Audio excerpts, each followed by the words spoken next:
Hi, everyone, and welcome to Seal of Approval. So this is the first one that we had a bit of a 2 week break, actually, which was Yes, a little bit unexpected. I think it was kind of injury injury injury and illness. time Yes, for both of us. So I think like you were ill for the first week, and then last week I injured my back somehow. I think I had like a trapped nerve or something, and it was ridiculously painful. Like I went on Proper Horror Show stream last week, and eventually just sitting down was too much for me. And so I basically just had to lie in bed for almost like several days just to kind of get over it. So there has been injury, but we're all healthy now. We're fit and raring to go, and so as always, joining me this week is the Scrump. Is the yes. Scrump? How are Hello, you? I am the Scrump. The Scrump is who I am. I'm pretty good. I'm better than I was the other week. 2 weeks ago, I was rather ill. It Oh, wasn't the coof, but there was definitely some a bad cold in my household. there was a So I bit was. of an oof. It was a bit of an oof, yes, but it wasn't dire. I was just feeling a bit miserable and not really up to being live for a couple of hours and being coherent. But it was, yeah, just bad sniffles, bad head kind of thing. It was no medical emergency. But yes, I'm glad. I'm glad we're back. I'm glad we're doing it. I Yes. also had some IT trouble as well. I've had to Oh, of basically course. redo part of my laptop a little bit because I was supposed to be streaming with you the past couple of Saturdays as well. And Yeah. one week I had technical troubles, and the other week I was just feeling a bit crap from being a bit busy. So Yeah. Yes. I'm feeling Because you. much better now. Though honestly, I think past couple of weeks it's taken me to get over that illness really, but Mm. Oh, I'm yes. feeling good now at least. Oh, yes. Because there is another YouTube channel, which I think that I'm not sure how many of you are aware of this. But it's my kind of side channel, which so far I've only done one video on. Let me just quickly bring it up. I've now got two monitors. I've got two monitors now, so Nice. You're no this. longer a heathen. I know, right? Like this is actually kind of feels normal. So I've got 374 subscribers so far. I've done one video which is playing Amiga classics, Ah, yes. playing Thomas the Tank Engine, and a German video game based off the Nesquik Bunny. And it was actually a lot of fun. I really enjoyed doing it. But so I'm going to be doing a lot more videos on there. Yes, I hope to join you at some point, and Yeah. I hope to at least ramble over whilst you play Cooler World as well, because Well, Cooler that's World is it. like one of those memes that like people either remember Cooler World or they don't. I think every single person I know who's had a PlayStation at least played the Cooler World demo. Yeah, it was Like on the demo disc, everyone wasn't it? had the demo. Yeah, it's. I think it's like from a certain point, if you got a PlayStation, it came with a demo disc, and on that demo disc was Cooler World. But I never actually saw Cooler World in the shops. I only ever played the demo. This So it thing, seems. I never saw a retail version either. The version I played full was like a pirate version on a chipped PS1. Everyone had chipped PS1s except for me, because by the time I finally got a PlayStation, it was the PS1. Like the little one. Ah, yeah, the Yeah, PS1, yes. and no, I don't think there was. At least at the time, nobody had figured out a way to chip it. And so I ended up, whilst all my friends would have like massive game collections with all of these pirated games, I would just be there with my official version of Croc 2. The Croc games. I remember the Croc Croc games. They were 2 was terrible. I really didn't like it. they're in It the was same vein as like the shit. What was that other one? Like Bub. Gex.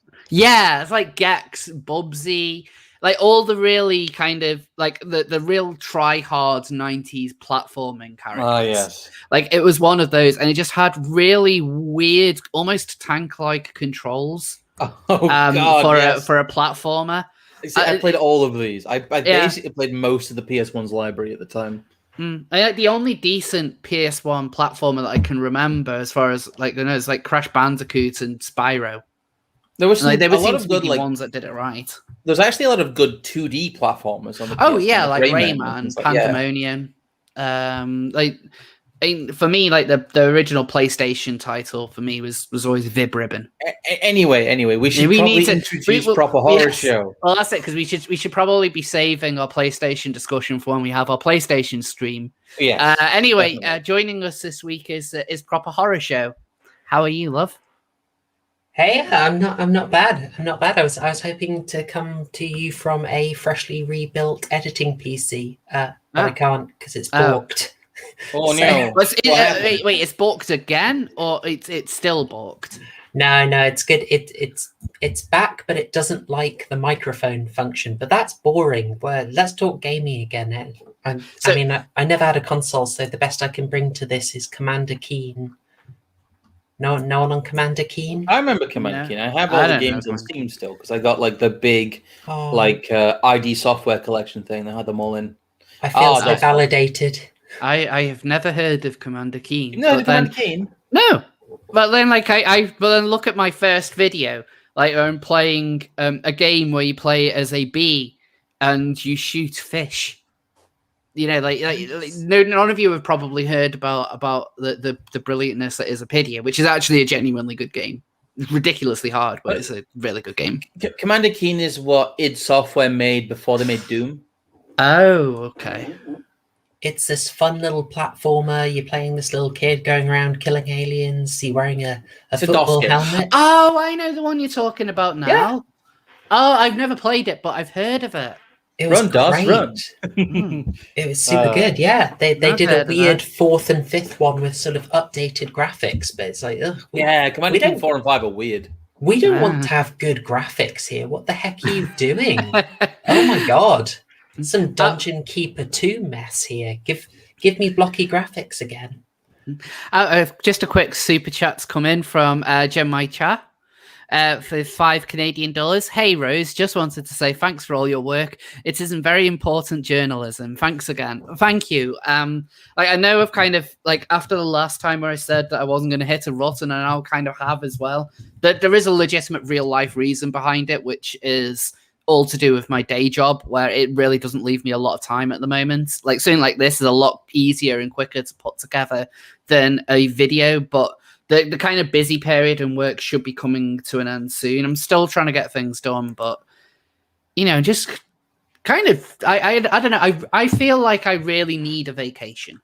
Like I really, really need to go on holiday somewhere, and I'm just sick of COVID. But at least we're allowed to hug. From Monday, we are allowed to hug. We've been although we've been told to hug with caution, because it's like, I don't know. It sounds like this government kind of sounds like villains from a Care Bear film.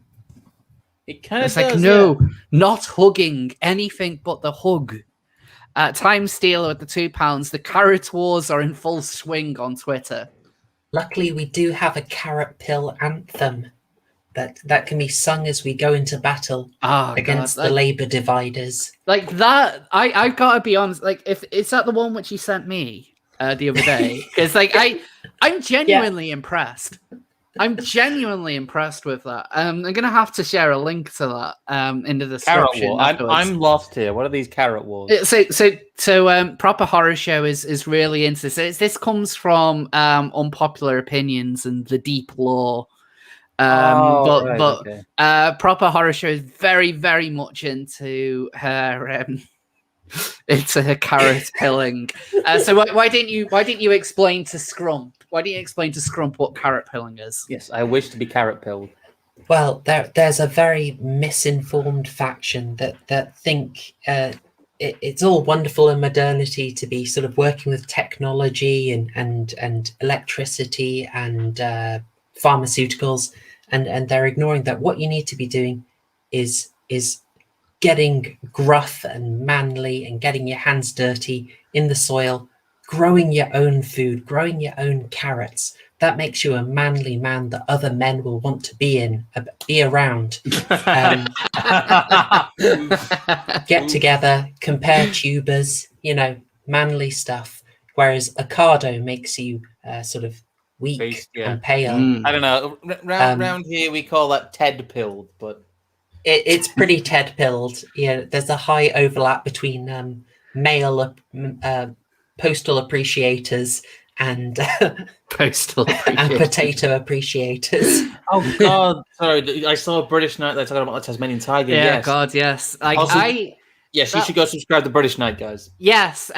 We need to get him back on here. Actually, I think he's a really, really underrated channel. So go subscribe to British Knight if you haven't already. He does quite a lot of different streams. I think you were on a stream with him last night, wasn't it? Yes, It was an amazing stream.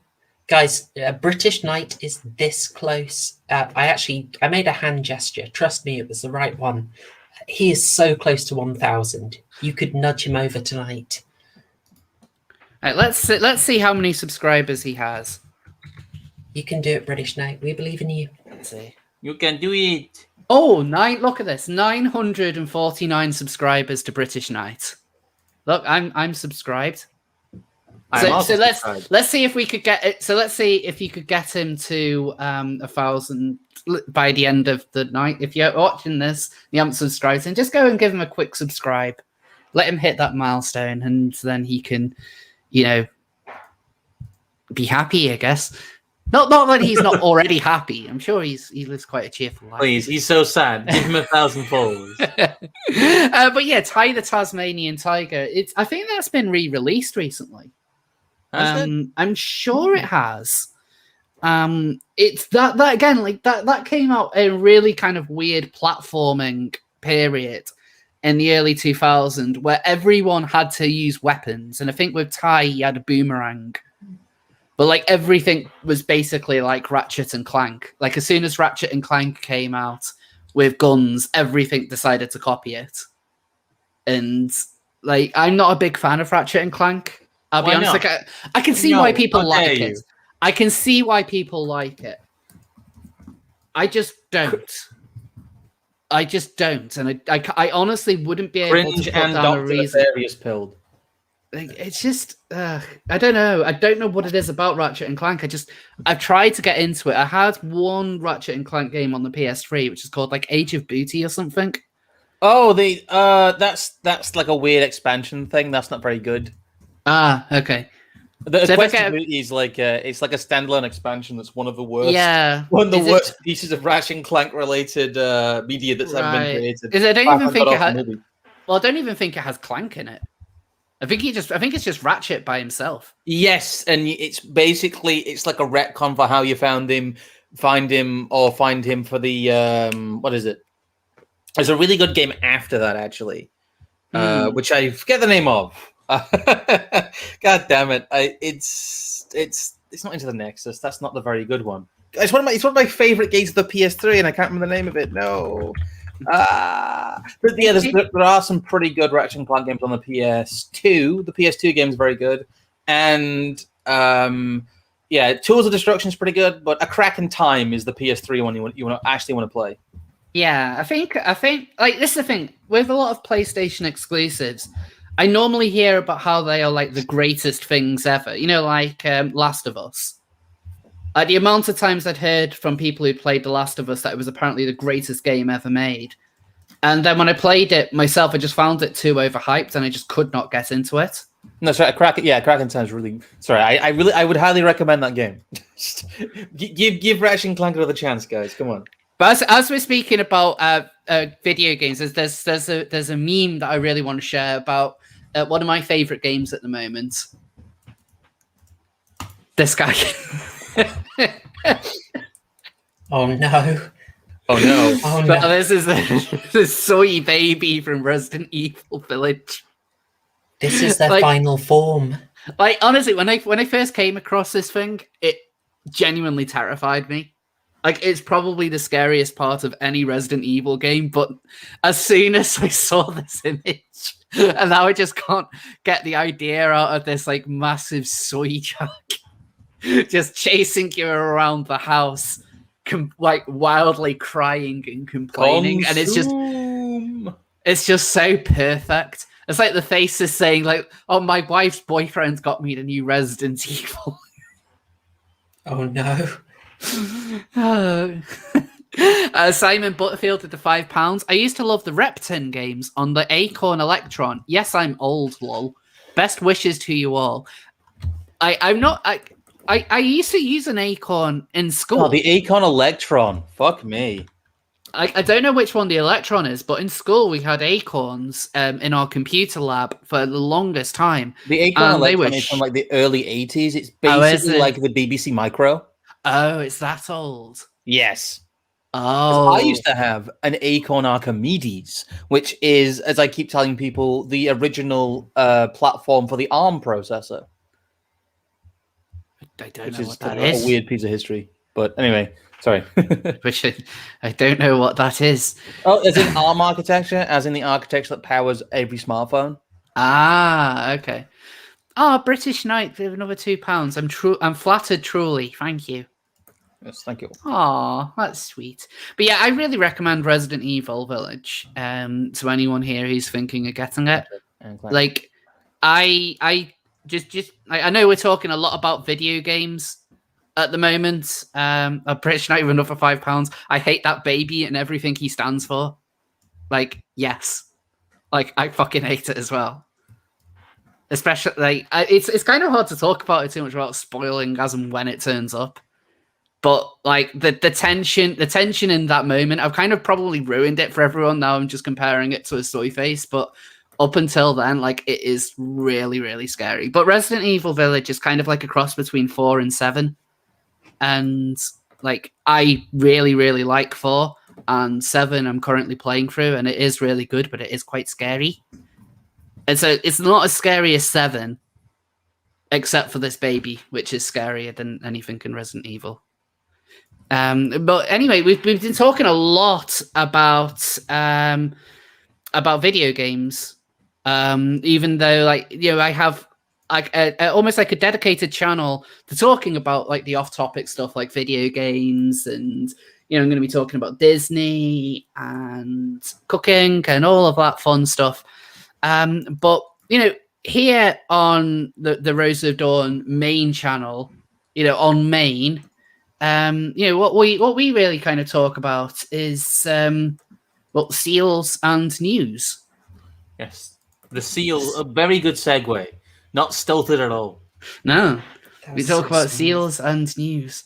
But the thing is, today there's kind of 2 stories in particular that we're going to really be talking about in depth. So the seals of news are on a little bit of a break, but I'm thinking of having a bit of a redesign of the seals of news, because there's plenty of seals out there who want to share their stories. And so, you know, if anyone would like to help me put together a new posse, a new seal posse, that would be great. Let me see if there's one seal that I want to really put on it. Hold on, it was shared by Proper Horror Show earlier, which I've got to share with you all because it's just absolutely amazing. Oh, this absolute seal-based unit.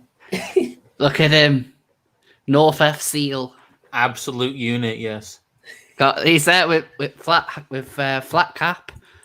He's off down feathers. He needs to be with it gravy. He needs to be with his gravy. He needs a free bento, is what he needs. I do also have the Brexit Seal, who does have Frey Bento's pie. He also has his Union Jack. Ah, yes, the Brexit Seal. I've seen the Brexit Seal. The Brexit Seal. The Brexit Seal is one of my all-time favorite seals. Well, I want to get like a new kind of collection of seals, because the seals of news at the moment, they are really hard to kind of write stories on. So I kind of need like a proper template of seals to put stories on to make things easier. So if anyone could help me with that, that would be greatly appreciated. But there are 2. Oh, hello, Cammy. There are 2 stories we could kind of touch on, and so one of them involves the North. It involves Tut North, and the other one is actually a whole lot more serious that I only really came across today because Scrump has been kind of on it. I keep my ear to the ground, and you know, I've been following a lot of the new laws that have been coming in. So yeah, So, just before we continue, quick super chat. Mr. Twisted Frenzy with the €5. If you're looking for old games, then I recommend Metal Gear Solid 3 Snake Eater. It is by far the greatest game in the whole franchise. I agree. I agree. I mean, sorry, I've got Snake Eater stuck in my head now. that song is amazing, though. Like, I do love the story. I think it has the best story. Of any of the Metal Gear games, I think it has the best story. I think gameplay-wise, Phantom Pain is probably my favorite. But story-wise, Snake Eater, definitely. So, before we go, I know one last other thing before we go into... This is something else which had just kind of come across, a little bit of lunacy, that I thought it might be quite fun to share. That just came across on the Twitter. So look at this guy. Or it's NB, rather. Good afternoon, ladies and gentlemen, boys and girls. So, as a non-binary person, this announcement doesn't actually apply to me, so I won't listen. What? And then here comes the groveling. I'm really sorry to see this, Lawrence. Our train managers should not be using language like this, and I thank you for bringing it to my attention. Please could you let me know which service you're on, and I will ensure they remain as inclusive as we strive to be at LNER.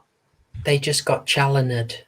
Yes. They did. In 2 seconds. And there's nothing. No resistance whatsoever. No. So just to confirm, London North Eastern Railway thinks that, ladies and gentlemen, boys and girls, is an inappropriate language. Inappropriate language. And they will not, like, oh my God. Like, it's amazing when you kind of see this stuff in real time, just how quick that they are to just bend the knee to it, as though this is normal, as though this is something which society as a whole has accepted, that we no longer use these words that up until a few weeks ago were perfectly fine, and now all of a sudden they're not. Like, all of this is so artificial, and it does nothing to actually kind of help trans people at all. I don't really care about non-binary people in this instance, because I think most people are just confused by it. Yeah, I think a lot of people people are in the weeds of what normal people actually understand and think about. That I don't know. It's a weird debate that's had, but it's not a debate that's had amongst like normies. Normies don't know what a non-binary person is. No, nobody does. Nobody knew what. I first came across a non-binary person about 10 years ago. It was around 10 years ago. In fact, it was around 10 years ago at this point that I first met Proper Horror Show. Huh. It's true. So that is it must be around this. Yeah, it must be 10 years. That's actually quite mad when I think about it, because we met at this students' conference. It was good Lord. It was y'all are special. old. It was memorable. Yeah, it was different. It was a different time. It was a time where NBs didn't control the space, and so you would only they would still be very angry that you didn't know what they were. I remember speaking to someone who was kind of like almost shaking with how angry she was, and she's like, "I am non-binary, and people are using like male pronouns," and it's like, you kind of look like a woman, and so I don't get why they would even be using male pronouns. But they live in a continuous state of unreality, is what I would say, really. Yeah. But even at that time, it was such a fringe thing that even in a fringe student politics world, nobody knew about it.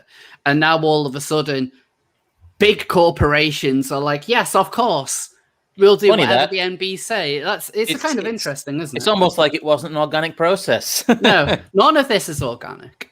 Absolutely none of this is organic. What do you reckon happened in this instance? Because I don't know if this is going to be the social media person themselves is like, I've got an opportunity, bam. Or is this I've got to speak to my manager, Linda, what the heck? What? What the heck is this what I have to do? Okay. What do you reckon? That is actually an interesting point. I mean, it's not unheard of for social media social media accounts of big name companies to kind of, go off radar, as it were. Yeah, they go a bit rogue sometimes. Yeah, sometimes they do. they'll get like graduates or like basically Tumblrites or activists who end up managing their Twitter accounts, and they end up going much further than the brand would like, but then they have to kind of stick with it. It's kind of weird in that sense. You end up with this feedback loop in that if the social media people do make what would be considered a mistake, if it's a mistake in the kind of leftward or kind of culture warrior direction, they're never corrected on it, they're never called out on it, because they can't do. It's not safe to do that, even if they've completely fucked up on like a brand identity sense. Yeah. My guess is like partly that like the person who's doing this kind of job is probably quite young and quite online. Yes. And is ready. But if you're going to make a mistake, they're always going to decide, I'm going to make a mistake in like, it's always going to look better for us if we try and be, we'll be inclusive, we'll be as nice and kind as possible. And that's what I'm going to do. That's probably the safest option. Yeah, that's the instinct these people prey on, though. Yeah, I mean, and bear in mind, this isn't like a safe response. What they're explicitly saying is that, ladies and gentlemen, boys and girls, is inappropriate. Like, that I don't think that is someone who's trying to err on the side of caution. I would say a more neutral response would be, I'm sorry you were upset by our announcement. Would you like, you can DM us and talk about it, your concerns. Yeah. That is a neutral response to it, because it's putting the onus on him, Lawrence, to say, you were upset by this. I'm sorry you were upset with it. However, this is what our announcements are. Go away. Like that's kind of the way in which this used to be dealt with. But when they're actually actively saying, that we should not be doing this, and give us. In fact, this isn't even. They haven't even had any kind of investigation into what has happened. All they've said is they've taken this person at his word and just said, "Oh, we just need to make sure this remains as inclusive as possible." And so they're going to the brand is put, or at least the person running this account has made a big decision to effectively change announcements on a particular line of a train service, without running it through management, without running it through any of the actual people who work on it. This is a decision that looks like, to me, this would be made by the person running a social media account.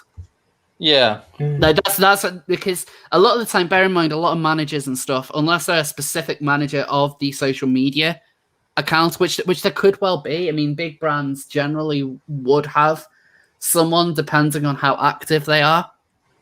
Like, for example, years ago, I used to work for like a quite prestigious brand, and I would do some social media for them on their account, and there was a manager who would kind of deal with that. But because this was a big brand, this was it's world famous, and she was fairly young as well. Let's say like she was about 6 or 7 years older than me.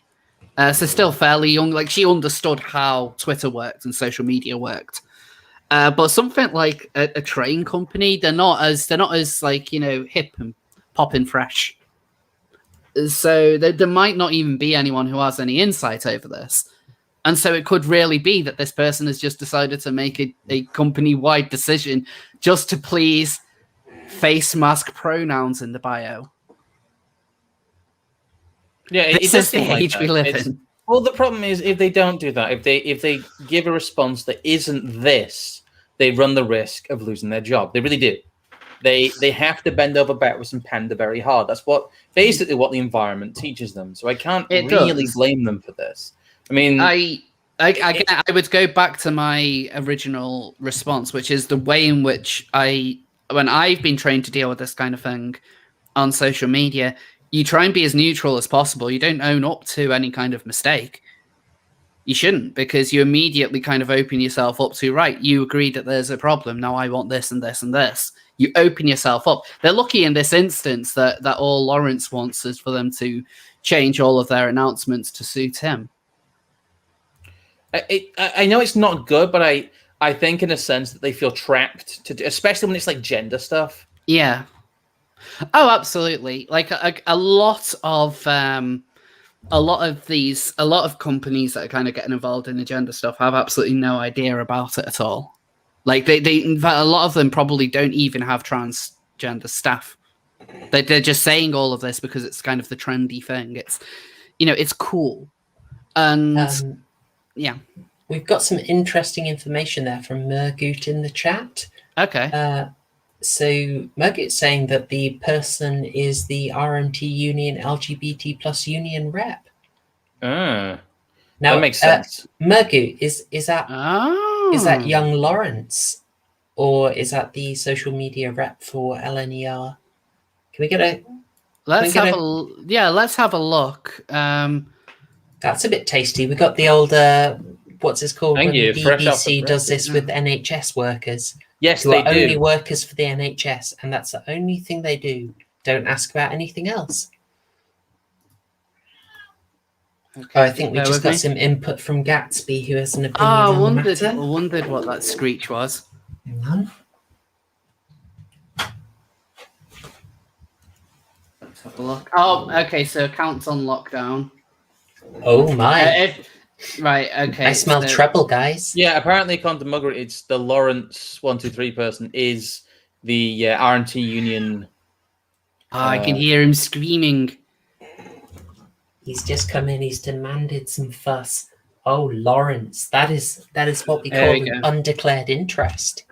Oh if my! you come here because Julia Hartley Brewer or Lawrence Fox, fuck off. Tooting Labour LGBT plus officer, RMT Union LGBT plus rep. They them pronouns because non-binary tar love. They and they live in they them.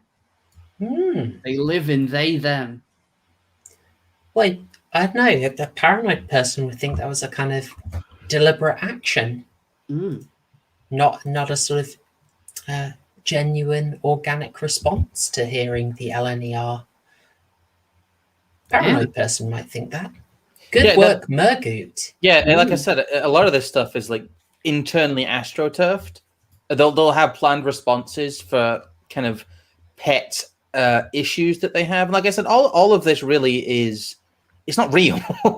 I keep trying to stress to people that there is no actual grassroots movement of this outside of a handful of crazy people, outside of a handful of genuinely damaged people who have been essentially damaged by their handlers in a very real way.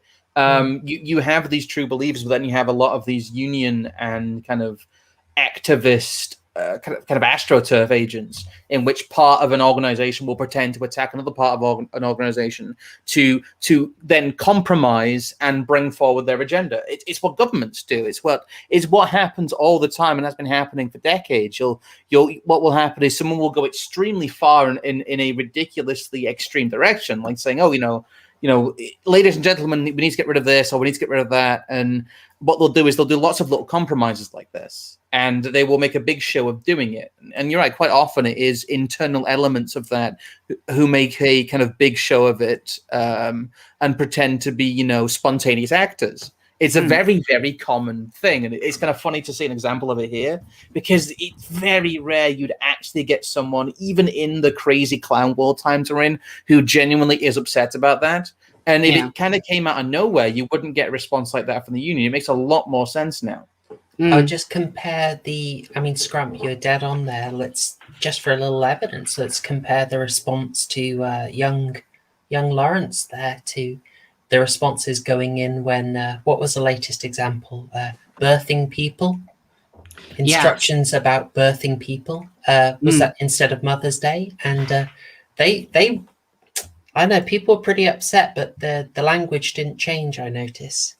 Yeah. Let me see if I can find, because there was this very specific thread about like using the phrase birthing people, and even when they got criticism for it, they doubled down on it. It's like, no, we're using birthing people because it's a lot more inclusive.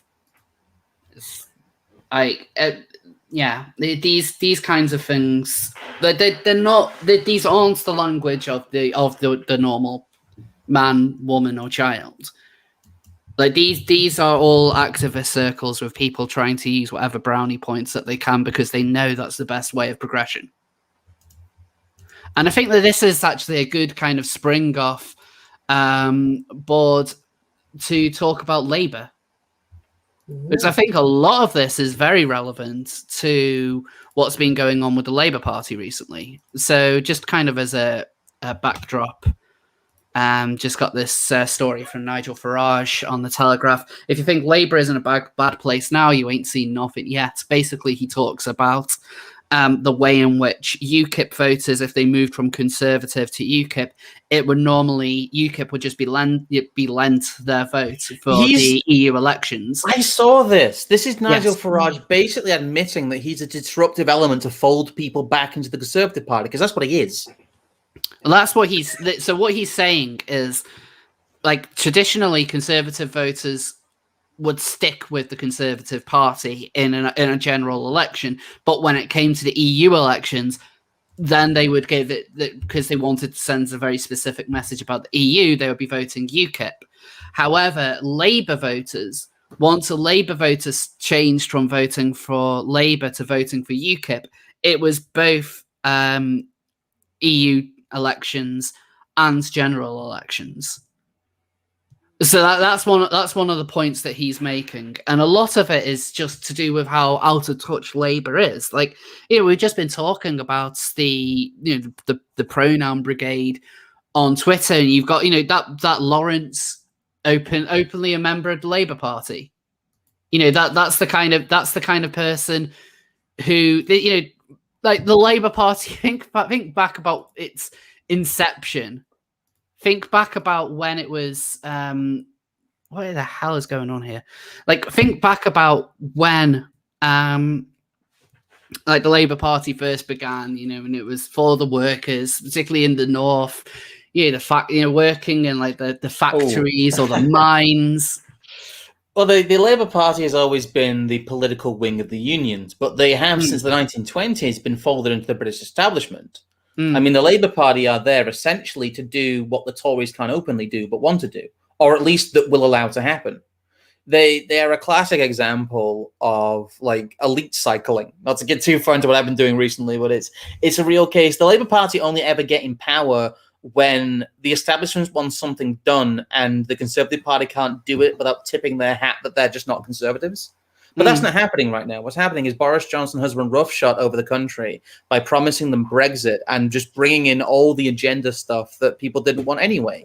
We still have the regulatory alignment with the EU. We still had all the COVID shit. There is no party who will say anything bad about the lockdown. All the debate is whether we should have locked down harder and whether we should still be locking down harder. That's where the debate is. So I think the Labour Party isn't meant to be in power. That's where they're not doing very well. Because what Boris Johnson has shown and what the Conservative Party has shown is that they are very willing to just pay lip service to to the agenda that they promised to do, and they're just going to do what the rest of the global community wants. They're in lockstep. So the Labour Party really doesn't have a point until, something more extreme has to be done. And the Labour Party, its biggest job was not to win the general election. And it was not to win these elections either. The biggest mission for the Labour Party over the last 5 years was to get rid of Jeremy Corbyn. A lot of those people who were talking about that were actually right. They were right about the agenda against Corbyn. But that's because the Labour Party has to be establishment. It can't have any kind of trappings of genuine anti-establishment, which I know John McMillan, I think that's his name, John McDonnell. John McDonnell, that's it. John McDonnell and Jeremy Corbyn were terrible. They were actual communists, but they weren't useful, and they weren't electable, which the Labour Party eventually will need to be again. But they're in a rebuilding phase. They're recoalescing around a neoliberal establishment agenda under Keir Starmer, who was the former head of public prosecutions and basically allowed Jimmy Savile to run roughshod. The Labour Party is in a rebuilding phase, and it's in a very deliberate rebuilding phase, because I don't think you can read British politics right now and not say that the Labour Party is deliberately not trying, because that's the way it comes across to me. They don't want to be in power right now, and they are not ready to be in power right now. And the establishment, who really power brokers a lot of this, doesn't want them to be in power right now. That's really what's going on here. I don't think it has anything really to do with kind of electability or, again, organic politics. We see what we're supposed to see. This is all just a stage show. And it's the same with Nigel Farage. As soon as he has a threat of actually doing something to disrupt the establishment, he disappears again and disbands his party like he did with the anti-lockdown party stuff. He started to get some momentum behind him again, and he disappeared from politics because Nigel Farage is controlled opposition. That's what he is. He is a wing of the Tory party, and he's meant to keep people in line and keep voting Tory. Why would he do this? Why would he get to a political height every time and then disappear and take all the momentum with him? He's a time waster. And I have noticed that, and it's something which has really annoyed me. Like when he launched the Brexit Party, like it did feel quite rejuvenating to vote for them. And I'm really glad that I gave them my vote in the EU elections, which we weren't supposed to have. But it seems to be as soon as they start getting any kind of real success, he's then like, "Oh, I'm stepping down, I'm disappearing," and then with that, like the Brexit Party is now like Reform UK or something. And I think most people probably don't even know what that is.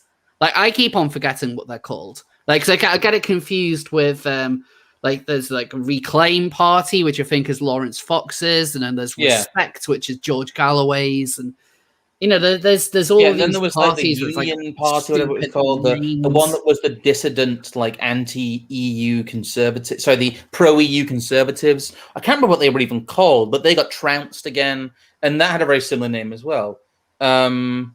It's funny. It's funny because I don't think there really could be any doubt that Nigel Farage just wants you to keep voting Tory. I don't know. It's hard to explain him without that. Suffice to say, it's hard to know, but I mean, it explains his movements. He's basically saying it in this article. Look, disgruntled conservatives who voted for me eventually returned to the fold, but those now turning their backs on Labour are lost for good. He was a wedge, and he served his purpose. Then he left. I you can argue about intentions, but that is functionally what's happened with Nigel Farage. He has been the biggest boost he has made is to the Conservative Party, and you can talk about Brexit and whether or not it is real change, till the cows come home. But he has essentially set up the Conservative Party to be the default party of power again, as they have been really for the last 100 years, since the collapse of the Labour governments in the 20s, there have been very, very infrequent periods in which the Conservative Party is not in power. I mean, they're the ones who literally just under Blair. It's literally Blair in the last, I think Blair is the only Labour Prime Minister who's been born in the last 100 years. Yes, he's the only New Labour. Under New Labour, he was the only electable Prime Minister. He's the first electable Prime Minister they had since before Margaret Thatcher. It's been 50 years since anyone but Tony Blair has been voted into power. And you should really be asking yourself a question of, if the Conservative Party has been in power for so much of British history, why do we live in the world that we live in? Why do we have train companies talking about non-binary? Why do we have all of the clown world shit we have right now if they have such a massive majority? And the answer is that the Conservative Party is not conservative. No, I don't think that they ever really have been. No, or at least for a long time. Sorry, I'm going off into the weeds a little bit here, but I cannot look at Nigel Farage anymore and think anything but he is a controlled opposition time waster, because that's what he's functioned as. So, I'm kind of interested because, I've noticed over the last couple of streams that when we kind of talk about anything to do with party politics, everything is to do with it being you mentioned phrases like controlled opposition and stuff. Do you think that any of the kind of changes which Labour might have to make? I mean, I know they've brought up this thing here saying without total change, Labour would die. But do you think that any kind of change that they could make would even change things, or is Labour literally just kind of controlled just to be an opposition to the Conservatives? Labour only ever gets in power when it is at its neoliberal height at the moment. Labour only ever got in power as New Labour And old Labour only really got in power for for infrequent episodes.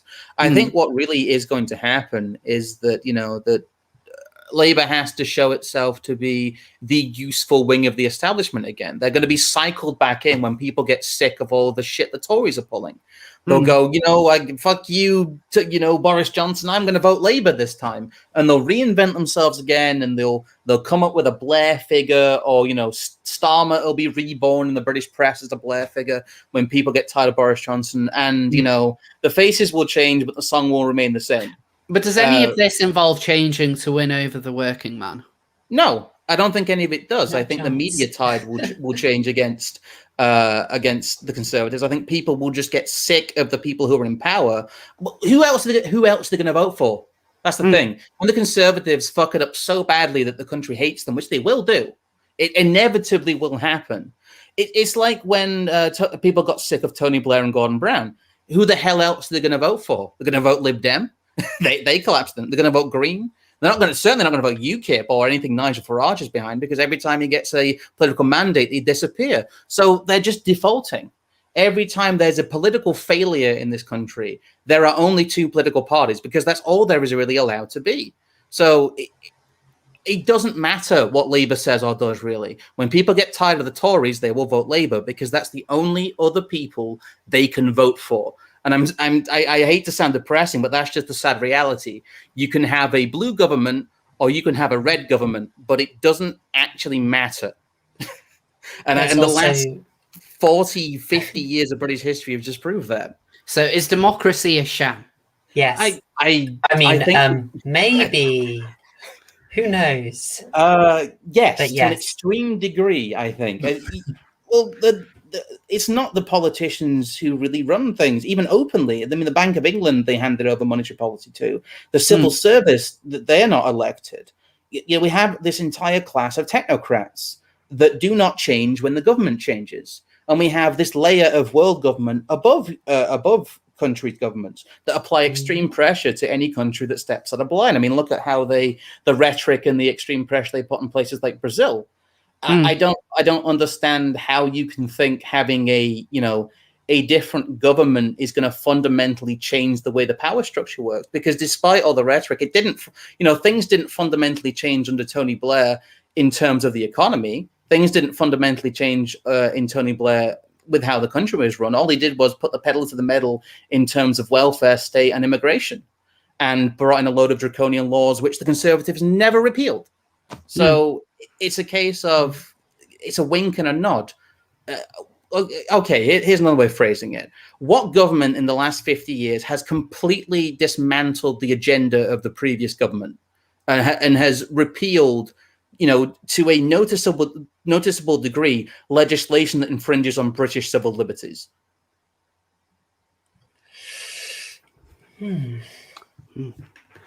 Itchy chin moment. Have we ever voted in a government in the last 40 or 50 years that has functionally made us more free? Oh, heck no. No. So do the British people vote for themselves to be imprisoned, do you think? Well, the British people have voted for things in manifestos that, it's odd that it is seen as a trite cliche, but you vote for the manifesto and you say, oh, that thing you did wasn't in the manifesto and you didn't deliver on your manifesto promise. And we're kind of bored of saying it, but it's actually a really important point that you might be offered a very based carrot. Yes, but it's on the neoliberal stick.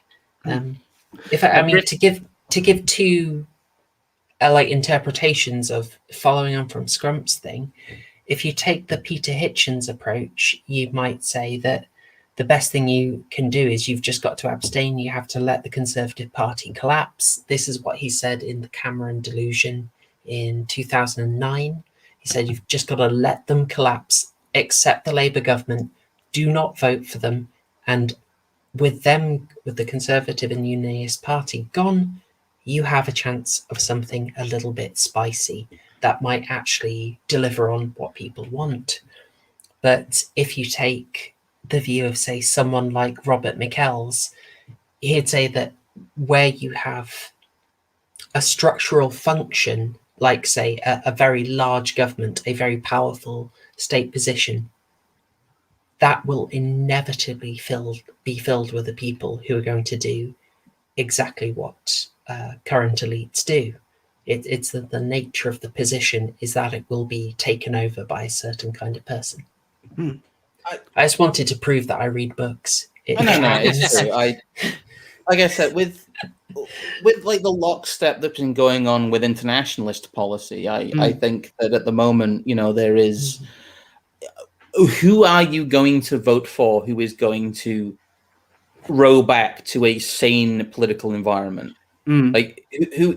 We've shown that Boris Johnson certainly can't do it. No, exactly. Who is the viable political alternative to Labour in this country? There is none. But this is why I kind of wanted to talk about like they're almost like they're neglecting the actual kind of sensibilities of the working man. I mean, you talked about Labour not, like Labour. It doesn't matter whether Labour changes or not. Eventually, everyone's going to vote for Labour on the basis that they are sick of the Tories. But I feel like at the same time that there is a lot of kind of resentment to the almost like the Westminster bubble, the way the establishment like identity politics over the things that really matter to your average bloke in Barnsley or whatever who just wants to go home and have his chips and mushy peas and gravy. He wants to watch footy on telly, and like he doesn't. He's not racist. But he does want limits on immigration because he's seeing his hometown becoming something that it isn't. And like people do, like these people will eventually vote. But who will they vote for? Well, then they would still probably end up voting for whichever one sounds like it's most on his side. Yeah, and at the moment that's the Conservative Party. But if he gets so sick of the bloody Tories that he's going to vote Labour again, and they bring up one specific wedge issue, it could be anything. We're not going to envision what it is. It could be COVID. It could be another biological emergency. They could propagandize people about climate change to the degree that enough people in this country panic and vote for a Labour government because of the climate emergency.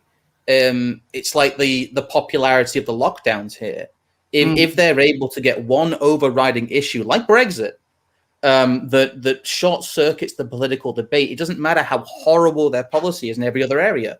There will be some kind of single issue election in which the Labour Party can one up the Conservative Party on that single issue. And at that point, they will get in power. It doesn't actually matter what their manifesto is because there is no functional political alternative to them. So all this talk of Labour, like Blair is saying there, without total change, Labour will die. Do you think Labour would ever actually die? Do you think that what if like the actual kind of message of Labour became so toxic that it just went away and was replaced by another party that was functionally the same, but just rebranded to just seem more appealing? Oh, you mean like New Touch? You mean like Tony Blair? Well, not even so much New Labour, but actually kind of starting from scratch as a new party. Well, that's what New Labour kind of what. It was a soft reboot. It was what it wanted. Yeah, it was a soft reboot, but I'm talking about hard reboot. I don't think they need to hard reboot. There isn't the political pressure there. I think they will do what they did with Tony Blair and New Labour if they need to. They could just reinvent themselves under Starmer. There's been this talk before. There was this talk about Labour in the 80s, that Labour was dead, that Labour just couldn't respond to the Thatcherist agenda. And then you ended up with John Major, who used to look at his own watch during his own press conferences. You ended up with a Conservative Party who just looked like they wanted to lose, quite frankly. And, I don't think anyone in the 80s could have foreseen the Labour government of Tony Blair, and I don't think anyone right now can foresee what will come next. But by hook or by crook, within the next decade, the Labour Party will be in power again. Yeah. But it's the way I'm still looking at it, though, is like something that they can't. I don't think they're just going to become the next party simply because people are just sick of Tories. I think that there needs, at least with Blair, there was like a real kind of rebranding, it looked like at least there was a difference in the kind of issues that they were talking about. Well, yeah, but what they'll do is they'll stop saying the quiet part loud for a while. is what they'll do. They'll get in the PR agents and get in the managers and get in the spin doctors for long enough to form a presentable face to get back in power. But I don't think they will ever genuinely try and reconnect with the working man. I don't think they will genuinely try and do policies that people would actually want to see. No, I don't think they'll ever turn their back on, uncontrolled mass immigration. I don't think they'll ever turn their back on a lot of the woke agenda. They'll just stop talking about it as much, and they'll find a way to make themselves at least look more presentable. Like I said, they are just the default alternative. But is it so easy to just turn off the woke agenda, just say it quietly? I mean, they've set a precedent over the last couple of years that it's saying it loud is what matters, and in fact, rabid activists openly want these feelings to be expressed as loudly as possible. Like, it didn't matter about whether the train line we were talking about earlier. It didn't matter how tolerant they are of LGBTQIA++ people. They didn't say ladies and gentlemen and people who identify as whatever gender or every gender or no gender. They didn't add that specific stipulation that pleased them, which would be them saying it out loud. So what happens? Well, somebody gets pissed off and then they instantly have to fall back in line. I mean, granted, that was just one person who, we since discovered actually has a bit more sway than just being a randomer on Twitter. But there is always an expectation when you're dealing with wokeness that you have to be actively practicing it. If you are not practicing it, well, then, you are against it. Like, it's a very much an us or them mentality. Well, it is. So could Labour... I don't think that if Labour is going to embrace this stuff and continue to embrace it, I don't see how they could be quiet about it when the people who advocate for it want anything but. Well, like I said, I think they can just continue that agenda, and what they will do is they will find some sort of overriding issue. There will be an economic crisis, because there will be an economic crisis. There'll be mass joblessness. There'll be unrest. And it's not that Labour will win, it's that the Conservatives will lose. That is what will happen.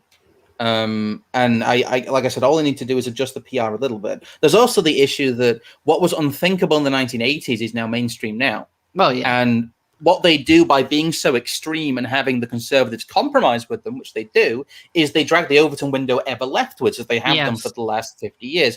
And again, not to get too black pill, but what happens when you have a two-party system like this is that in that process, all you end up with is normalization. And then hyper normalization, that within 20 or 30 years, the millennials and the Generation Z who have grown up in an education system that says that gendered language is as hateful as saying the N-word will be, the majority of the voting base eventually. And they will be so heavily propagandized that this will be their normal and woke will be their normal. As has been the case with the last 30 and 40 years with, other cultural issues and other cultural standards. It just gets dragged ever forward. And what is unthinkable and fringe now is mainstream in the future. And what is a conspiracy theory now is, an accepted way of doing politics in the future. We see it happening at an extremely rapid degree during the COVID stuff. We saw it happen during an extremely rapid degree during the Brexit stuff. And again, people accuse me of being black-pilled, but that's just, you can't look at the process of British democracy over the last, 10 years, never mind 50 years, and not see that process taking place. No, I think you're right. I actually think that you're right. I mean, you actually, there's something which I didn't often think about, but you're right when you mentioned about how, you got the younger generations like Gen Z or millennials and stuff, and the kind of stuff which we're being taught or told to think on a daily basis, and especially as you get younger, when you're having lessons on kind of gender identity with children as young as 4, all of these different languages being normalized, and you just kind of think, when they're older, that is ultimately a lot of this, even a lot of the stuff which I talk about, it could almost be a losing battle. I mean, how does one try to fight against the globalist agenda? That is what you've been discovering. We've been talking a long time about how the first bit was the long march through the institutions. Yes. But the thing we need to think about is the long march through the intuitions. What Scrump said is, people are growing up in a culture of cultural programming, which means certain ideas are going to be unthinkable. I mean, I'll just because you've been raised with them, and it's going to sound unbelievably extreme. Things that your grandparents thought will just be utterly outrageous. Things that, well, that's already the case. It's going to be things your parents thought are going to be the sort of mainstay of horrific bigots. I mean, I'd ask you both, like, you must have had conversations where you thought, I've got to really hide my power level here, because Oh, of course. Oh yes, Yeah. of course, of course. Absolutely. Now, just quick read out super chats. Comic Nut 64 with the $5. Okay, I'm obviously the arrogant American, but couldn't one just run by themselves and have no party backing? Probably won't work, but worth a shot. I mean, like, I don't think one could just fund an entire political campaign by oneself. Yeah, it's difficult. Independents are actually relatively common on a local level, and they run on Yeah. local issues. But on a national level, as an MP, the MP code of conduct and the screening that they do for that is so stringent and so unevenly applied that anyone who got in power, who genuinely had an agenda that was dangerous to the establishment, would instantly be barred from being an MP. But going back to what Proper Horror Show was saying. Sorry, because I kind of interrupted what you were saying. Oh no, don't worry. I sort of just wanted to get the point of, after it's the way the Overton window moves left and narrows, and it just, you find yourself, how can I say, a lot of people who are sort of centrists would say, oh, I've stayed where I am and everything else has moved left, and then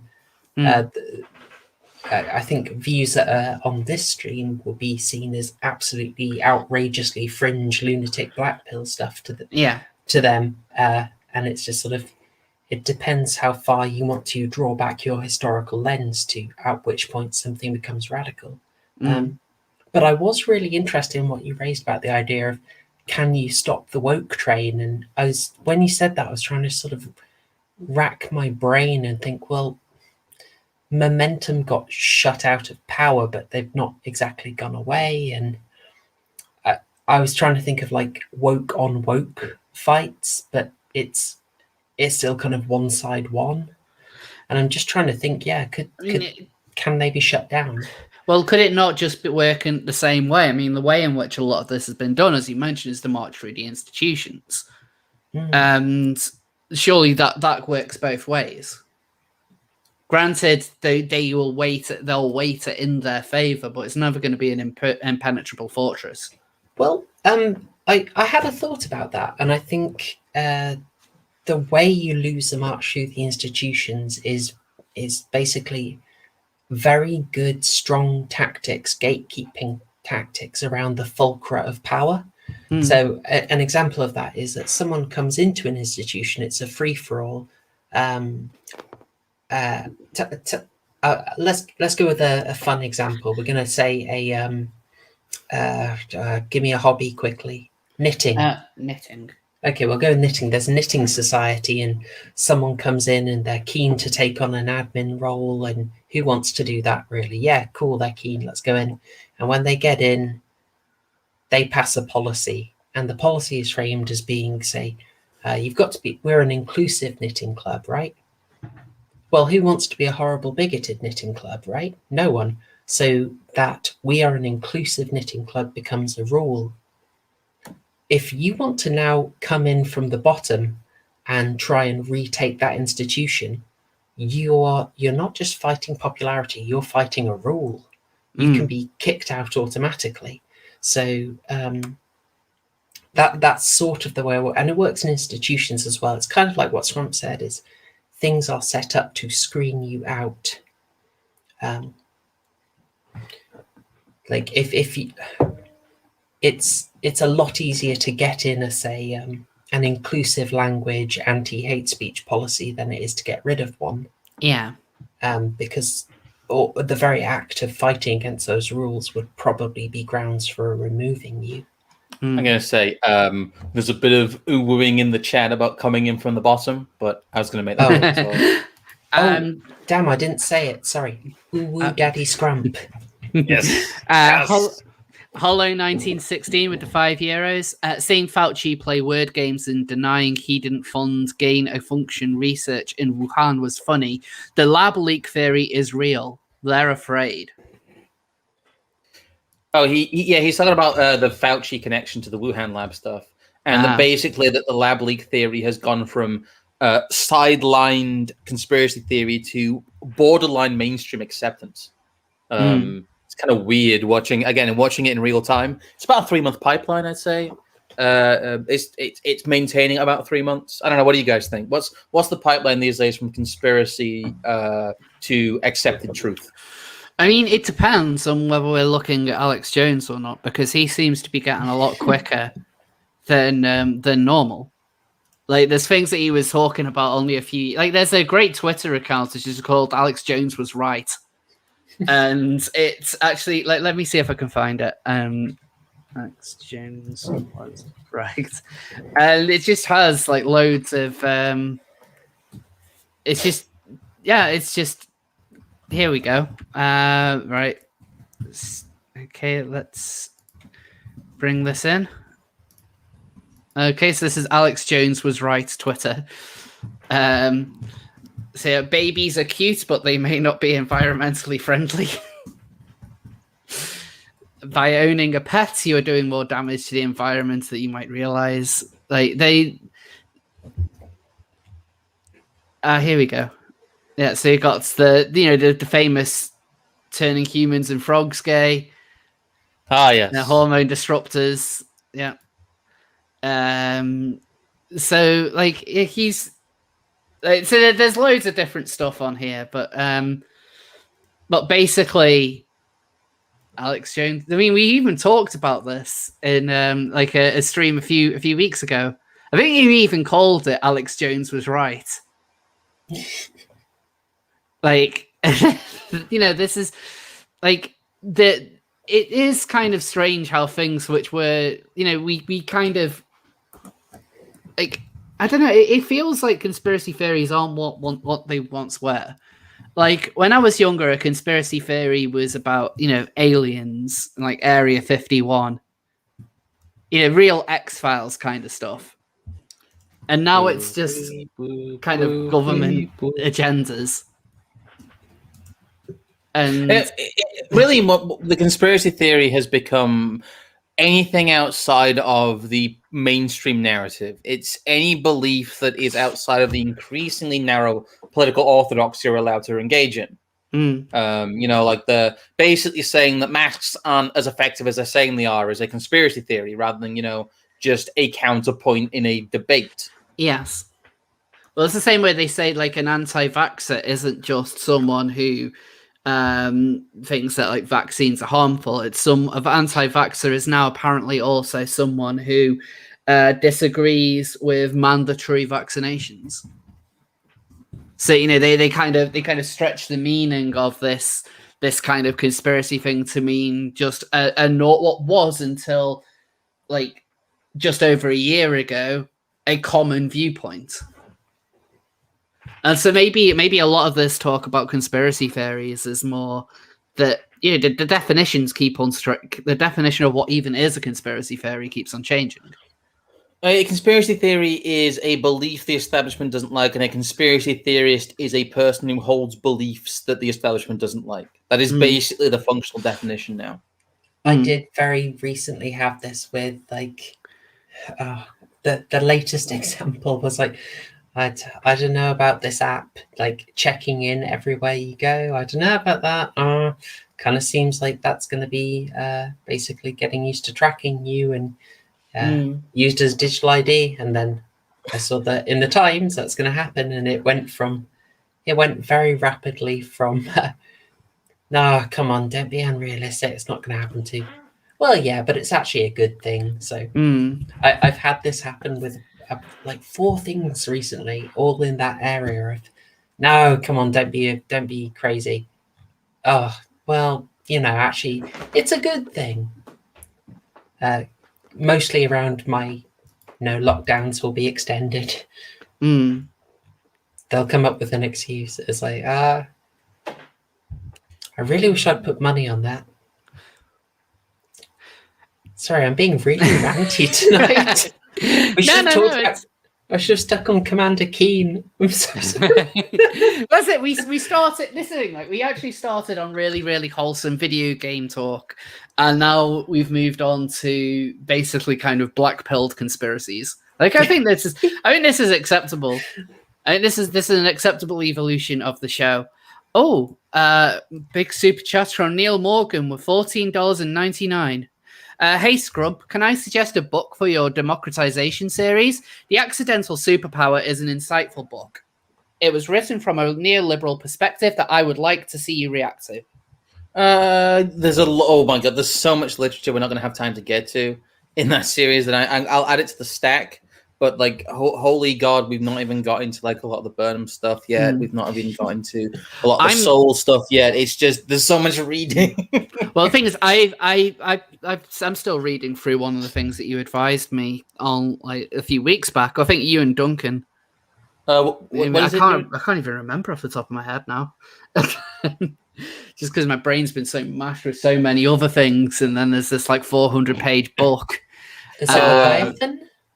Leviathan, that's it. Yeah, oh my god, Leviathan and its enemies is not the sorry. I said it was good, but it's not really the place to start. It's very referential and very dense. Oh god, I'm trying to think of like where the best place to start is for that stuff, because Leviathan and its enemies is actually also written in a lot of like it's written to communicate to Marxists in certain ways as well. So a lot of it uses like internal Marxist language to counteract a lot of that. Yeah, I'm sorry, I may have misadvised you there, because holy shit, that book is dense. Like, yeah, I mean, like at the moment, I've got so much on with work and other things. It's like, right, I'm gonna sit down and relax. How about this meaty book? I'll try and think of something better. It's just like the only worst suggestion I could think of for some light reading is Ludwig von Mises' Human Action, but that's like 900 pages. It's very good. I've still got like Ludwig von Mises' book on socialism to read through. It's huge. Oh yeah, he's made the Austrian himself has made a lot of big books, but I don't know. Anyway, yeah. Fair. Thank you, Neil, for that super chat. That was really generous. Yes, it is. The seal of black pilled news. Seal appreciation to Uncle Ted pipeline is real. That's it. So for the new seals of news, we do need to have a seal of black pilled news. Oh, I'm sorry, guys. It's only going to get worse. We need to have a seal of black pill. What I'm saying comes across black pill, but if you look at it in a different framework, it's not. Just stick with it, guys. It's actually very wide. Just to answer this question real quick, like I haven't been on Unpopular Opinions for a while. I think it's just like a lot of the usual people kind of haven't really, because I think a lot of us have just been busy. Yes. Like I've been meaning to go back on it at some point, but it's like I'm just always, I don't know, just kind of been very drained, and Unpopular Opinions is particularly long show at times. Yeah, I've like it could go on for like about 3.5, 4 hours at times. Like I don't know when I'm next going to go on it. Like I'll ask AA. And I'll say like Matt H wants me to appear on Unpopular Opinions again. I'm sure you'll fit me in. I think that this is kind of a wait a second. A seal is a black pill with a tail and cute face. Oh yes, but we're not black pill, we're seal pilled. We're seal pilled. So I think there is something else that we needed to kind of talk about today. This is what we mentioned earlier concerning the online safety bill. I mean, we're talking a lot about kind of the like crappy government stuff. So again, this is like we haven't the seals of news kind of been on holiday this week, but you know, like we've managed without them. I think we're linking all the subjects together quite well. And so like Scrump, you've been looking a lot at this online safety bill. Yes, haven't you?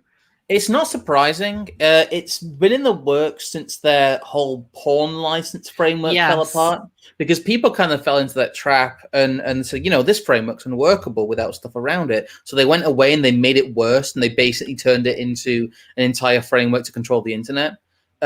Because basically what will happen is there needs to be like mass IDing of people and databasing of people for that ever to work. And people said, that's horrible.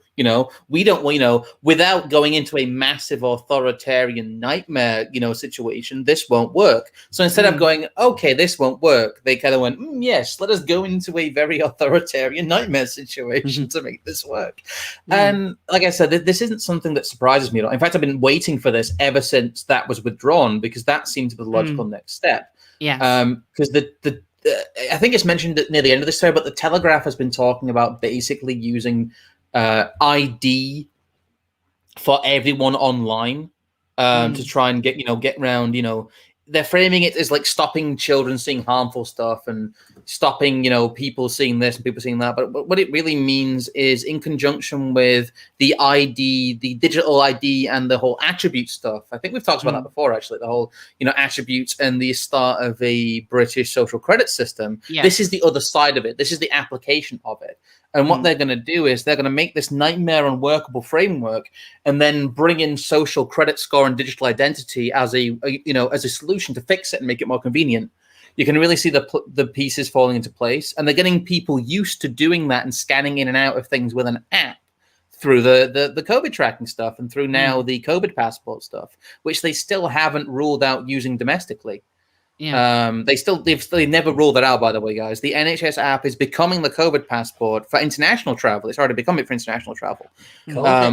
But they still haven't ruled out using it for, domestic things in the UK. So essentially we already have a form of mandatory digital ID. Well, you notice the maneuver that was used was the old art of the deal, was that here it comes. Or outrage, okay, not for pubs, silly. It's like, it's the exact same thing. Yeah, we've booted them out. Yeah, take that. It's like, hang on. Well, you've got we the pubs. still have to use it for going to the theatre or something. Well, So it's still, but your average person doesn't go to the theatre, so they don't notice that. But like that's so that kind of goes under the window, and everyone just celebrates. Yes, like we can go to the pub, we can get a pint without having to show ID. Like, yeah, Chloe's completely right. This is literally like Trump tactics that he wrote about. Well, that's exactly what the Labour Party's been doing to the Conservative Party. They've been asking for these ridiculous woke things, and the Conservative Party says, right, we'll just compromise on being a little bit woke. I mean, the Labour Party doesn't need to be in power if the Conservatives are implementing their policies for them. It's the same mechanism. What they do is they ask for something ridiculous and horrible and nightmarish to an extreme degree, and then we compromise on half the nightmare. And then they ask for the other half later. And it's a good example of that, really. Oh, we're back in the black pills. Gosh darn it. I know. Not really, no. I'm just... It's all right. But before we deep into Axe? it, That was here's a white pill from Zurindu with $5 New Zealand. I received a package from my Japanese students yesterday. The messages of thanks for teaching them English were really wholesome. See, that's the kind of stuff that we need. That's lovely. Isn't that lovely? Good job, Zurindu. That is appreciated. That is. Right, so let's I was muted there. That's very wholesome. That's very needed. And what I will say is what I said during my stream with the British Night is that what people need to do is disengage from politics and disengage from a lot of this stuff if they can, and just live their own lives and just not cooperate. That is the simplest, easiest, and most impactful thing you can do, is just say no to the nightmare world and carry on. Hug your kids, see your family, and just pretend that they don't exist. And if we all pretend they don't exist, they functionally don't. If you do that, they have to come and get all of us, and they don't have the resources to do that. So that's the white pill. The white pill is that mostly you can just ignore a lot of this stuff. And, saying there isn't anything you can do about it isn't really a black pill. you shouldn't be engaging in this process that's kind of futile. You should be worrying about yourself and the people around you rather than putting a piece of paper in a magic box and expecting change. I hate to be the change you want to see, but that's essentially what I'm saying. I mean, this is one of the reasons why I launched the Rose Gold channel in the first place, because like so much of like kind of political content and even the kind of videos I do, a lot of the time it is kind of like feels like punching a brick wall at times. Like it is constantly kind of whatever you talk about in politics, it doesn't matter what angle you're coming at, it's always negative. It's always negative every single time. If it isn't things that are going badly for you, it's that things could be going, things are going better for your opponents and everything. It is a spiral. Politics and everything to do with it, including identity politics, it is entirely a spiral of negativity. It's meant to be. And it can be painful and it can be very, very exhausting. It's meant to be. It's meant to exhaust you, waste your time, and make you feel like you can't do anything about it. But at the same time, kind of sap all your energy and involve you in a process where there's just a glimmer of hope that maybe, over the next 5 years, you might be able to get some sort of concessions. And like I said, it's not a black pill to say that politics at the moment is a futile process. It's you don't have to involve yourself with all of that, really. What you can do is all you can really affect is what's immediately around you. So all we could do is just play Resident Evil instead. That is also just good. Consume. We could just consume. We could, like pay no attention to what's going around the world. Just consume product and get excited for the next product. Yes. Rose, check your Twitter DMs from me. Well, you've got that up. All right. Okay. Just bear with me a moment. Swift me. Hold on. But you're absolutely not wrong. I think I was trying to go over this with someone, and I know it's a weird thing to say on what's effectively a current affairs show, but not looking at the news is a very good idea. It's all a stage show. It's they talk about fake news, but it's all fake news, really. I mean, they could be telling you fucking anything. You don't know what's going on. You've not seen it. They could be telling you the aliens have arrived, and they will do. Don't you think if it all goes out of control, if this Kobe stuff doesn't work, they won't fake an alien invasion because there's literally UN documents about that kind of stuff. I'm going to sound like a bad Pinterest post, but it's like, it's a weird situation that people are really stressed about what's going on, 4,000 miles away, or the situation in Guatemala, and they don't know what's happening down the street. None of this affects you. The BBC could publish literally anything they want. You'd probably not know. It probably wouldn't make a difference. And even if something is reported accurately, I'm going to sound so Luddite here. Even if it's reported accurately, it's like, I don't know how much I need to know about this. It's it's why am I being told to have an opinion on this? Like, it's very different when it's sort of your own area, your own country. I realize that's a really weird thing to say on a current affairs show. I'm sort of letting my Luddite side out. But Like, I've just seen people get really stressed out over, like, what's an example? I've seen people like get really stressed out over Dominic Cummings. It's like, and I know that's just they wouldn't have known or cared or had any interest, but it's just seeing enough negative coverage has gotten worked up about it.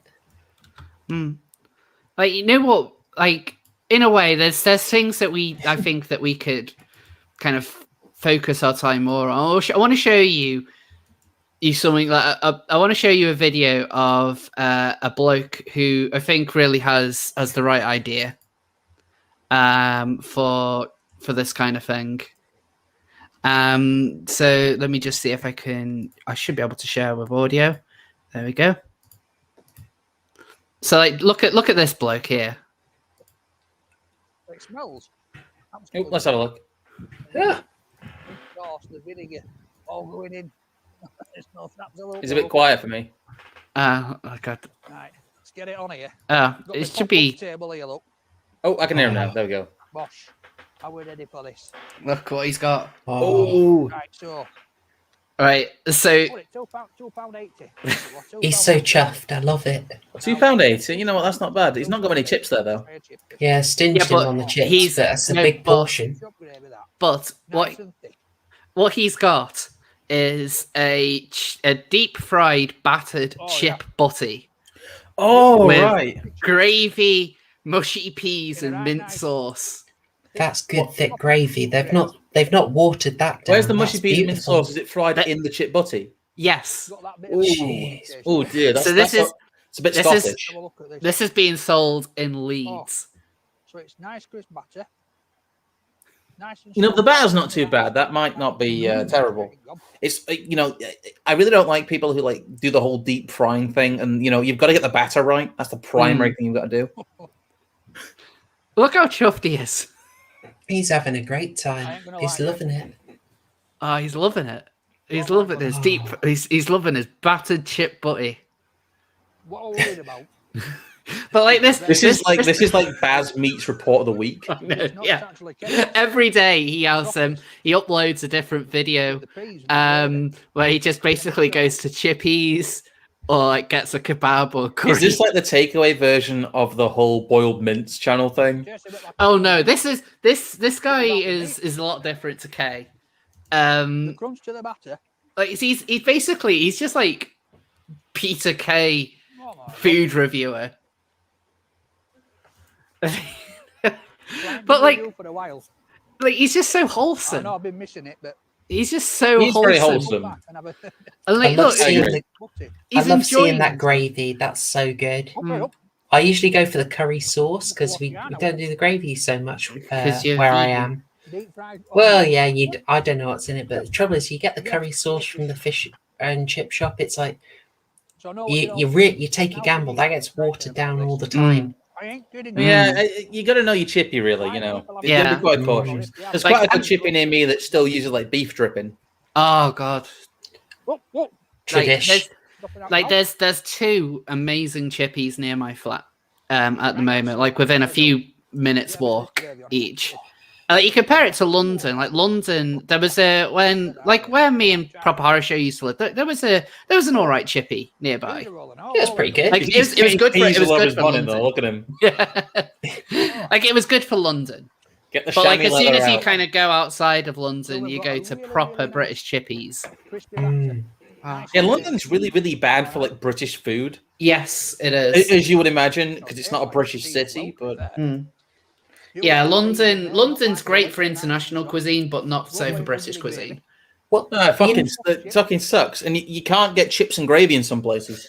No, in fact, very few chippies even do gravy. Like you have to go to a fancy chippy to get gravy. Oh, you have to go to somewhere not. There's something I refer to as the gravy line, which is I think it's just maybe just above or below certain parts of Birmingham. But once you get above the Midlands, everyone does chips and gravy. Once you get below like the gravy line, most chippies are looking like they come from space.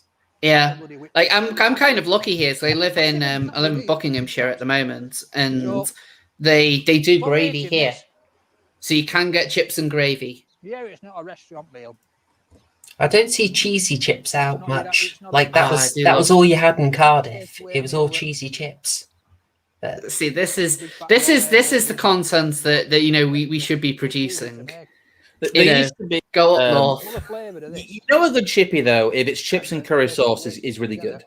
Like that's actually the good measure of a good northern chippy, Mm. like the Chinese style curry sauce and chips, because that's a meal in of itself if you get a good chippy. Yeah. you know what we said about London? You can get a good international meal there. The thing I found, I never found a good curry in London. No. You'd think, but everyone says go to Brick Lane. It's like I found it's decidedly all right, but nothing that. Wasn't there Gets a close bunch to of, rum. was it Brick Lane or was it the Curry Mile? They recently found a bag full of cat's heads. Oh. Yeah, because there's a real problem with a lot of international takeaways. Let's say using stray animal meat. That's I'm holding Cammy here. I'm going to say Damn it used to be a problem with the Chinese restaurants in the Holding 80s. Cammy. Like, I need to cover her big ears. Well, it could be worth, I don't know, in places like Rotherham, the Donna might actually be someone called Donna. Oh, you're not very impressed, are you, Camus? It's not my fault. I'm not kebabbing the cats. Oh no, like she doesn't want to eat cats in kebabbed. And she's like kind of coiled herself into a ball on my arm. What's this guy's channel? Who is this guy then? Sorry. So yes. So his channel is called Rate My Takeaway. So let's have a look at some. So these are the kinds of videos that he does. So he goes to an indoor market to eat fish and chips. He has some a veggie curry. This one he goes to Sheffield to get a pork sandwich. Like he goes and eats a chocolate kebab, burgers, full English, delicious. There's one where he goes and has here we go. This grandma in Bolton cooked and sold me breakfast at her house. It's like he goes to like an old woman's house, pulls up, like gets out his chair and table from his car, and like just this old woman just like gives him like a fry up in a box. He just eats it outside her house in the middle of the street. That's quite funny. There's just such wholesome content. I quite like this. This is probably good. It's so like this is the kind of person that Labour should be trying to appeal to. This is your proper northern bloke. He loves his chippy, loves his gravy. He's had a chocolate kebab. What the heck? Oh, you've not heard of a chocolate kebab? What? No. It's like a dessert kebab. You're kidding me. Well, That's it's like amazing. A week ago, he had his 100,000 subscriber special, and now he's on 180,000 subscribers. Absolutely. He is Baz report of the week. Yeah, he is. I absolutely love him. And I said at the start, like everyone should subscribe to British Night, but subscribe to this guy. Because this is the kind of stuff that you need when things are getting too black pilled. You need your deep fried chip butties with like gravy. So like the gravy is basically being deep fried inside the sandwich. Apart from like people I know personally and follow, a lot of my YouTube stuff just isn't politics. Yeah, same. Like I watch a lot of I watch a lot of video game channels actually. Like a lot of reviews of older games. I like it when people do like a deep dive into an old game, and I prefer that to a lot of film commentary, because a lot of film commentary, the big film commentary channels usually focus on this film is terrible, and it's like kind of like Nostalgia Critic. Like Nostalgia Critic is all like this film's awful, this film's awful. Sub that guy with the glasses territory stuff. Yeah, and like there are some good reviewers out there who will like do a mixture of that kind of stuff and also like actual meaningful analysis. Like Ralph the Movie Maker is one that I particularly like. Of course, Ryan if you like, sorry, I was going to say like if you like film reviews, and like that's what Proper Horror Show literally does. Well, by the way, thank you. So I really like the way you said that though. Like when I was doing the channel, like there are two things that were sort of in my head. Is like actually it's going to sound weird given how much black pilling I've done tonight. See ya, years. See ya. Thanks for coming on. I didn't want to be dunking.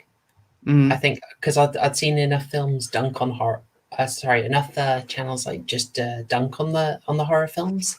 I wanted to always like spread a bit of love and do a bit of a sort of a deeper look, and like when I do sort of less than stellar films, I always only do a review if I think I can say something good about it. If I can say, yeah, this was a bit cack, but you could fix it, so that I've got something more to say about it. So I kind of like that style, and channels like Ryan Hollinger I think do a good job of it. Like they you come away just kind of interested to see the movie, you know.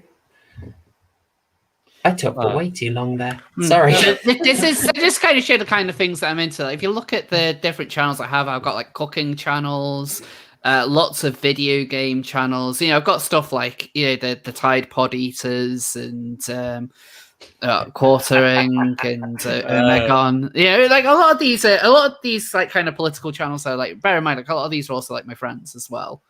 But like, yeah, there's a lot of kind of variety into it. Like a lot of gaming channels are ones that I really enjoy watching. I got my Disney, this channel, which is basically just walkthroughs of Walt Disney World. Although I've stopped watching it until I've booked my holiday to Walt Disney World. I really need to do like a fundraising 24-hour stream where the money will literally just go into Walt Disney World, because I don't really want to do that.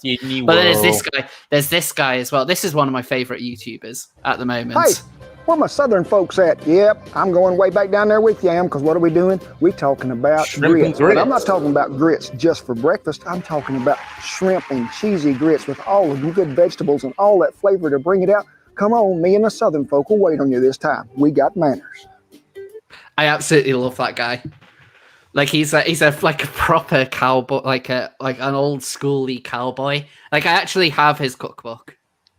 But he's ridiculously wholesome. Like I wanted to get into more of the kind of southern cooking stuff, because a lot of it, I know a lot of Cajun cooking, but some of the stuff like grits, a lot of the barbecue stuff requires quite a lot of specialized ingredients. I've always wanted. I don't really have, so that's it. Like I've always wanted to make grits. When it comes to like the real kind of southern stuff, I have started to make things like cornbread. I can do a pretty good chicken fried steak, and I can do like, you know, biscuits and gravy.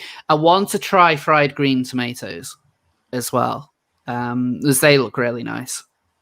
But yeah, like I like that's the kind of YouTube channels that I enjoy. You know, and I think the kind of the moral of this is like things are just kind of so dark in like the world of politics. You need to make sure that you got your time for your wholesome Northerners or your wholesome cowboys. Yes. Teabag with the £2. I could learn a thing or two from this lad. I think he's talking about the proper northern bloke. I mean, of course, yeah, I'm sure you've got a favorite true crime channel. No, we will not show. He does that himself. No. Yes, he does that. Not allowed. Not allowed at all. Yes, that's what I want to do.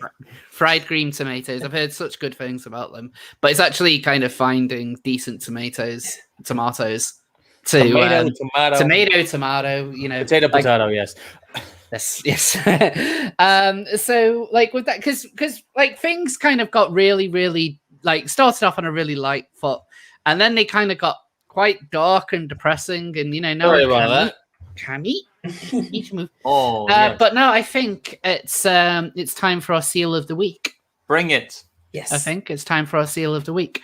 Yes, and so this is a very special seal of the week. So let me just bring her up,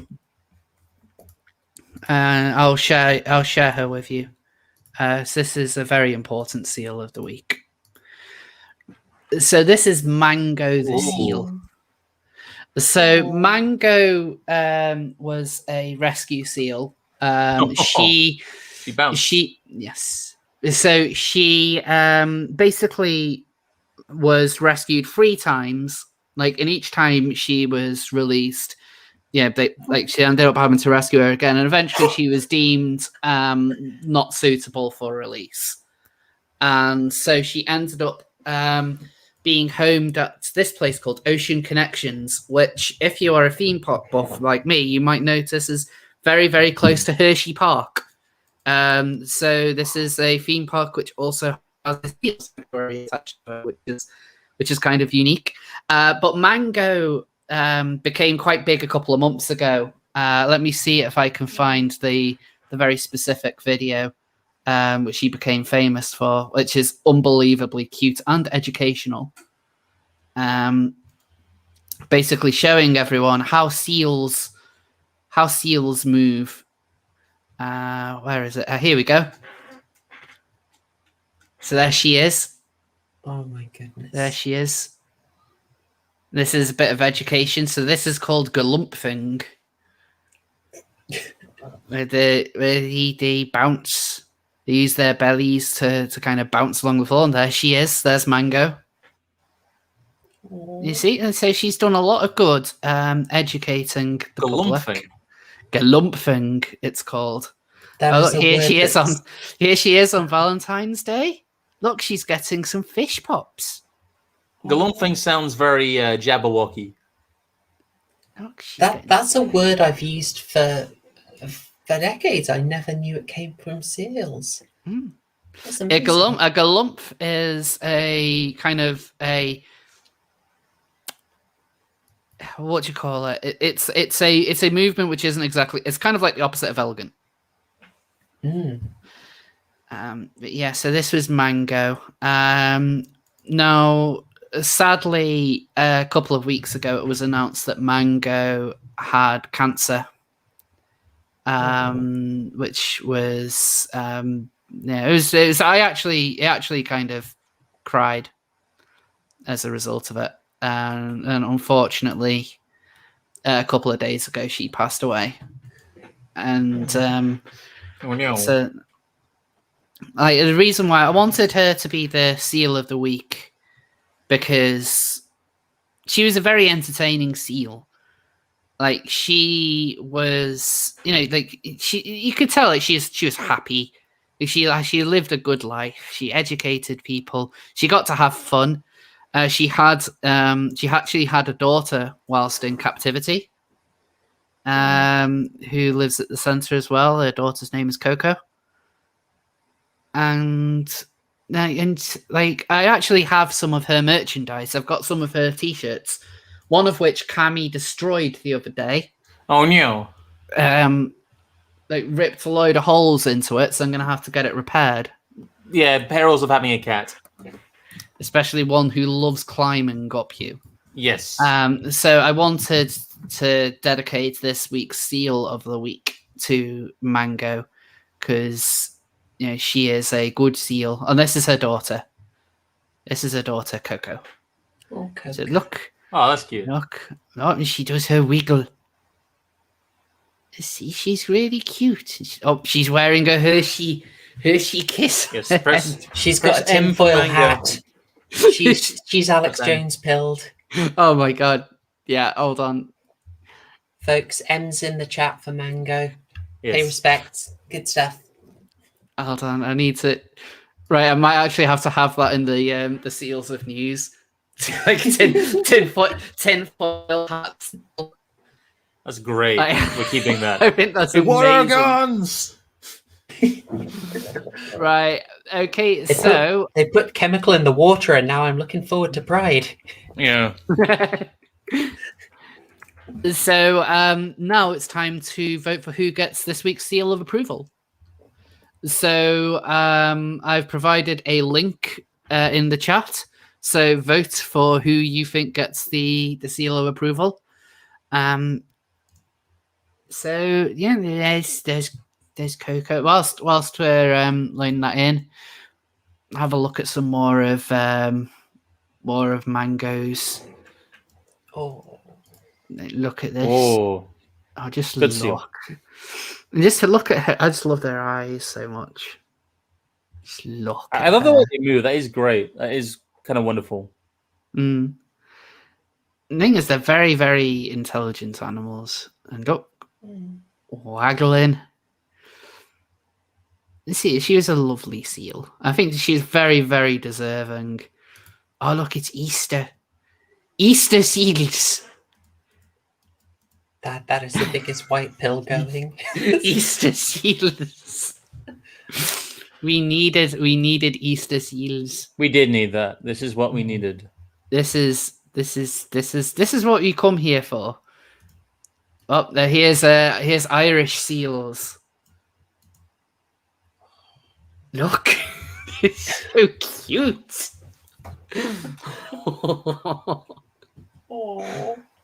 Oh, they're such lovely animals. Irish seal. Well, I don't know. Hopefully, she didn't have a pint of Guinness. Drunk seal. Oh. These are very good seals, though. No, here's an educational mango video.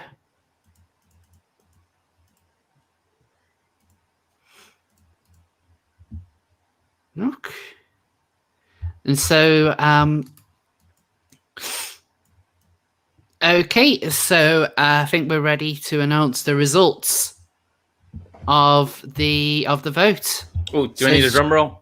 Yes, please. And the winner this week is Proper Horror Show. Hey, with congratulations. 50% of the votes. Wow. A working majority of your own. We won't have to enter a coalition. I've changed my mind, guys. Voting works. Voting is everything. I'm going to turn it around, folks. Democracy functions. Thank you very much. You're all And sweet. thank you all for showing me respect by not voting for me. It's what I would have wanted. So with that, thanks everyone for tuning in. So apologies again that there wasn't a seal of approval over the last 2 weeks. Again, like I'm just so busy at the moment. So like seal of approval is like the one kind of easy thing for me to kind of get content out. I wish I had more time because there's lots of stuff. There's loads of stuff that I want to do. I wish I could just take I'm very tempted to just take a couple of weeks off work and just do like YouTube stuff, but I don't know. I need to see whether I can go on holiday to Blackpool this year or not. It's all very uncertain, unfortunately, still. Yeah. Things aren't fun. But anyway, I really appreciate all your support on here, and I appreciate the support of everyone who's who supports me on Patreon and Subscribestar as well. So I am aware that I do have a responsibility to provide content for them as well. And I will get stuff out as soon as I can. It's just I want it to be good quality and I need the time. But anyway, on Saturday, I'll be doing another stream on Rose Gold. So come hang out. If you haven't already subscribed to Rose Gold, please do so. We'll play some classic games. It'll be fun. Yes. Yeah, but in the meantime, I want to thank Proper Horror Show for coming on. It's a pleasure as always. It's an absolute pleasure to be asked and pleasure to be on. Thank you. And another thanks to my trusty Scrump. Yes. Apologies on being a little bit ranty today, but thank you guys for tuning in as always. Thank you guys for donating, and don't forget to check out Proper Horror Show's channel as well for some horror content. You know, I think people forget that you're called Proper Horror Show because you do actually make horror themed YouTube videos. So. Oh god, yeah, I get on here and I unleash. I generally politics free on the horror movie reviews. Generally, barely anything gets slipped in. Nothing subversive.